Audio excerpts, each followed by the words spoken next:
sahabat netizen, dari Harlem, saya ingin melaporkan sesuatu yang terkait dengan sejarah Indonesia seperti biasa untuk postingan ini, untuk kanal ini. Dan kalau kita mendengar Harlem itu, kita ingat nama salah seorang founding fathers Republik Indonesia, negara kita, yaitu Ibrahim Datuk Tan Malaka.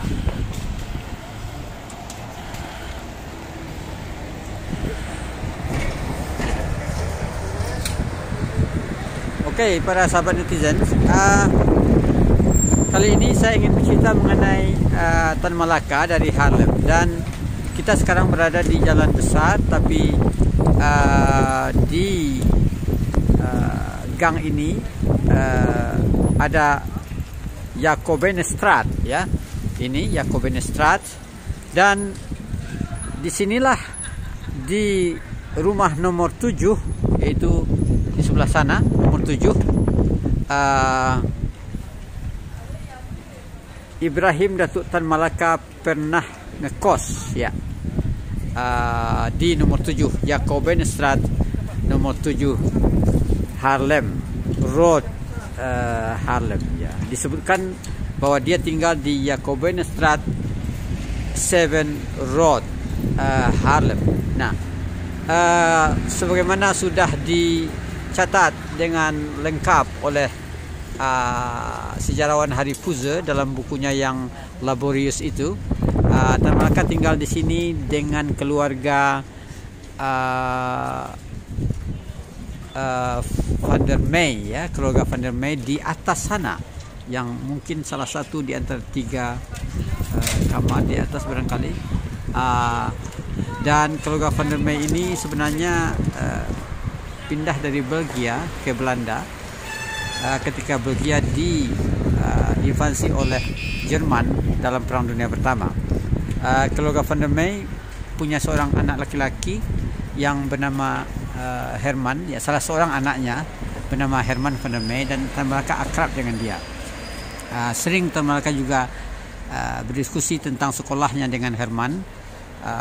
Tan Malaka sekolah di Harlemse Rijkskwijk School for Onderwijzers yang tidak begitu jauh dari sini.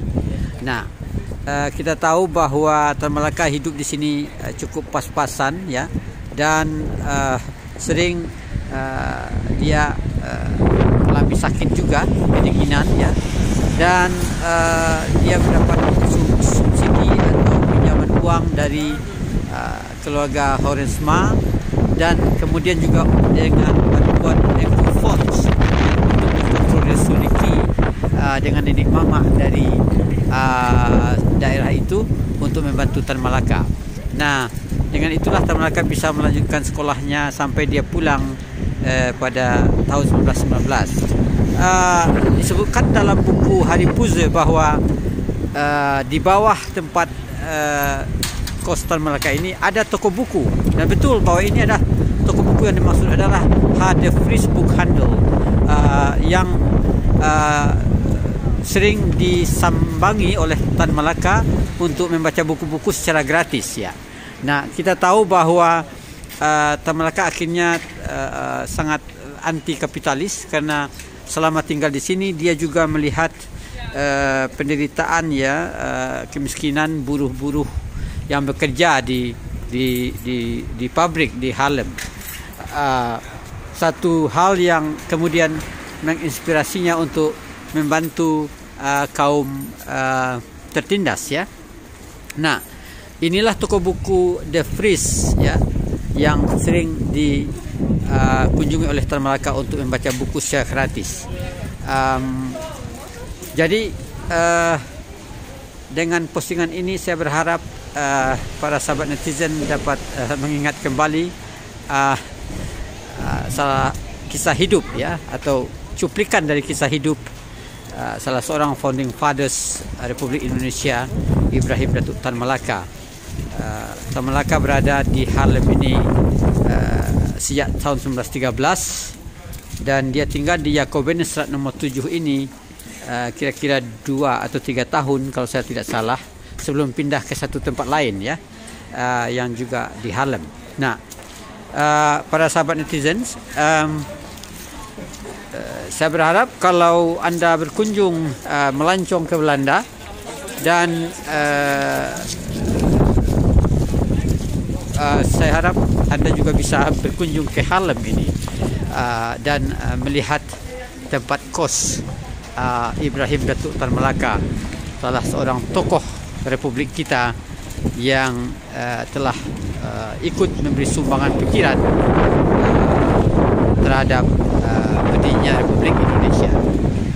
Demikian para sahabat netizen, laporan saya dari Haarlem, ya, salah satu kota tua Belanda dan tempat di mana Tan Malaka pernah ngekos, seperti saya katakan di sini, di Jacobenstraat nomor 7 Haarlem, ya.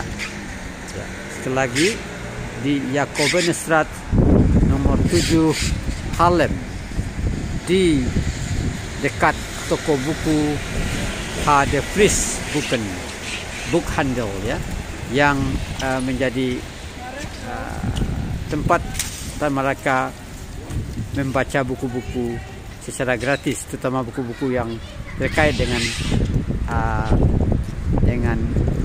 pemikiran-pemikiran sosialisme dan juga pemikiran-pemikiran komunisme. Demikian dulu laporan dari Belanda. Sampai jumpa dalam postingan berikutnya. Tetaplah bersama kanal ini untuk mengetahui aspek-aspek sejarah Indonesia yang ada di Belanda. Salam dari Haarlem.